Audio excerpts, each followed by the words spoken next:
नमस्कार। हरि गोलू ज्ञान पाठशाला में आज हम महाजनपदों की बात कर रहे हैं और महाजनपदों में हम कौशल महाजनपद की बात करते हैं। इस महाजनपद के पश्चिम में पांचाल देश था, दक्षिण में सर्पिका नदी थी, पूर्व में सदानीर नदी और उत्तर में नेपाल की पहाड़ी क्षेत्र था। इस राज्य का आधुनिक रूप अवध प्रांत कहा जा सकता है, जिसमें 3 प्रमुख नगर थे: अयोध्या, साकेत और श्रावस्ती।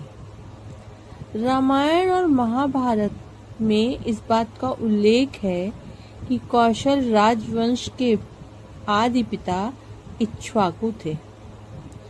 पुराणों और महाकाव्यों में भी कौशल के अनेक शासकों के नाम प्राप्त होते हैं, परंतु अधिकतर शासकों का संबंध स्थापित करना कठिन है, क्योंकि इतिहास की बातें करते हुए जब हम समय अवधि का ध्यान नहीं रख पाते हैं तो आगे पीछे हो जाता है, और फिर जब तारतम्य टूट जाता है तो संबंध स्थापित करना कठिन हो जाता है।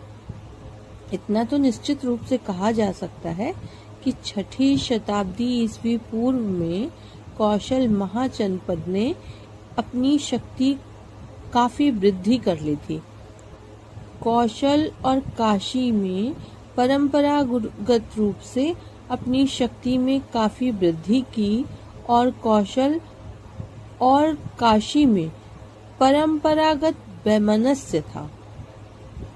ये आपस में लड़ते भिड़ते रहते थे। महात्मा बुद्ध के समय इसकी राजधानी श्रावस्ती थी। महाजनपदों में आज हम बात कर रहे हैं कौशल महाजनपद की। जैसा कि हमने आपको बताया कि इनमें आपस में बनती नहीं थी, और आपस में वैमनस्यता की वजह से शक्ति तो काफी वृद्ध हो गई थी, उसमें वृद्धि भी हुई, लेकिन रामायण काल में अयोध्या को इस जनपद की राजधानी बताया गया है।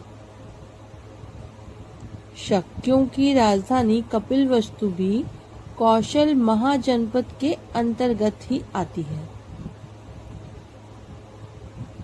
महाजनपदों में हमने देखा कि पश्चिम में इसके पांचाल, दक्षिण में सर्पिका नदी